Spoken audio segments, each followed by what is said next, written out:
Bonjour à toutes et à tous, nous sommes le lundi 10 décembre 2012 et Wall Street a clôturé de façon mixte, les inquiétudes liées à la crise fiscale étant plus fortes que les données de l'emploi positives. Le taux de chômage américain a atteint son niveau le plus bas en 4 ans à 7,7% et les emplois non agricoles ont été plus nombreux que prévu. Le SP500 a gagné 0,29%, le Dow Jones a gagné 0,62%, tandis que le Nasdaq a perdu 0,38%.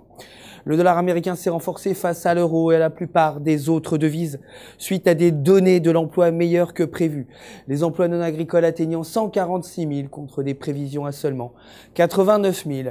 L'or s'est renforcé vendredi atteignant 1705 $ l'once et devrait continuer de grimper. De son côté, le pétrole brut a chuté vendredi atteignant 86 $ le baril.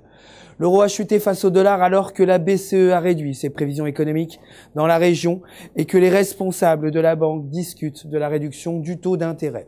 La paire euro-US dollar reste baissière tant qu'elle s'échange en dessous de 1,30.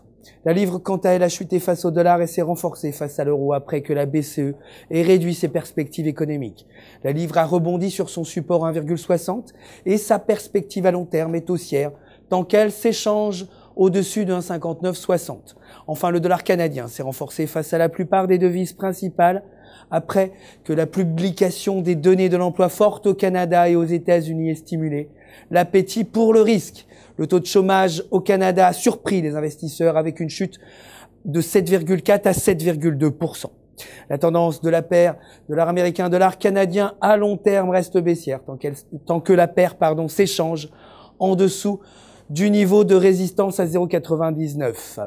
C'est la fin du flash. Merci de l'avoir suivi. Je vous retrouve demain pour un nouveau point sur les marchés des devises. En attendant, je vous souhaite une excellente journée de trading en compagnie, bien sûr, de www.ufxmarkets.com.